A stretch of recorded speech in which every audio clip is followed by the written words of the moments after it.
Dear Vladimir, it's not us. Article by Anna von Reitz.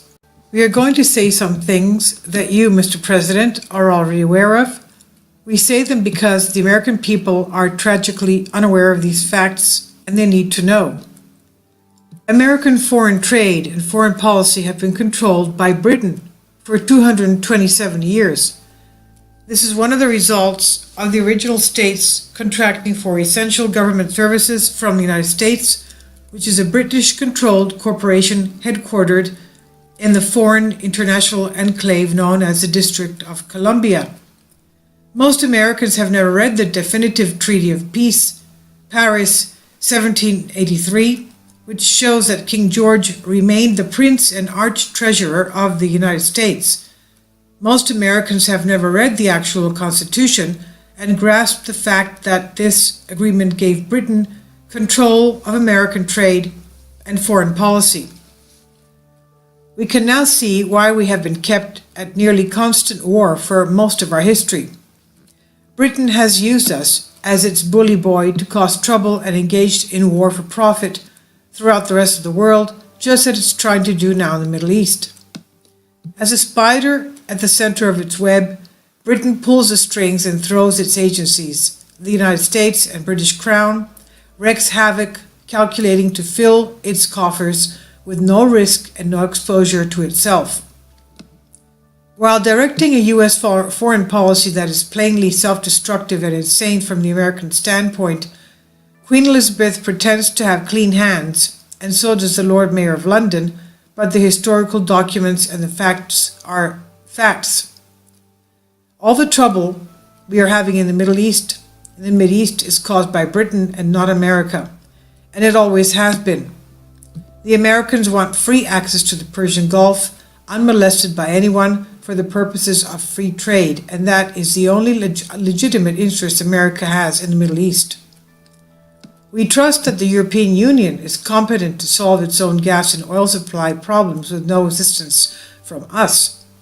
They could embrace and use free energy technology to solve a great many dependency problems. They could use liquid natural gas, LNG, and ship in supplies and develop storage capacities like Japan and China. They could direct their reinvestment capital to their already existing oil development projects in the North Sea. Instead, British intelligence is working to influence the outcome of US elections and trying to start World War III. Their recent exposure of CIA false flag activities is especially ironic, since British intelligence controls the CIA and mandates all its actions. If you dig deep enough, it's always British at the bottom of the dog pile, causing war and destruction for the entire rest of the world.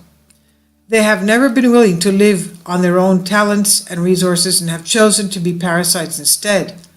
They have built their successive empires on fraud and human enslavement and legal chicanery. They've never given up feudalism. They have never given up colonialism.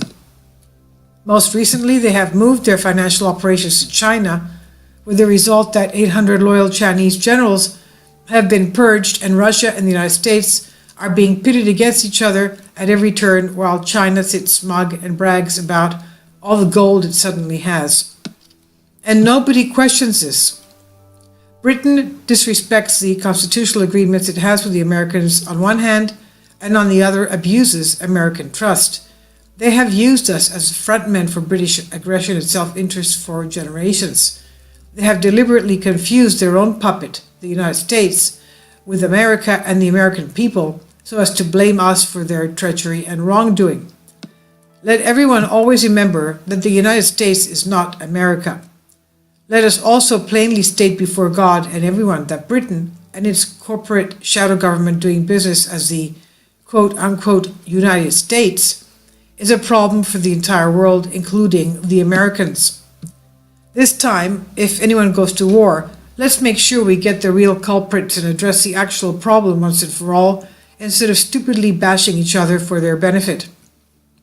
Rumors are circulating of a, quote, tactical nuclear exchange, end quote, between the British-controlled United States and Russia.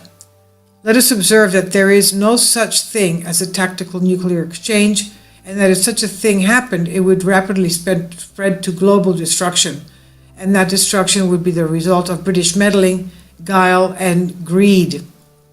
Instead of targeting the hapless Americans, whose worst sin is gullibility, please focus your firepower on Britain, and ask your Chinese allies about their new best friends. If the Earth is allowed to be destroyed in a firestorm of nuclear bombs unleashed because of the endless dishonesty and greed of British commercial interests, at least let's have all the satisfaction of taking the actual perpetrators down with us. This is On the State of the Nation by Anna von Reitz. I'll leave a link below for you for this.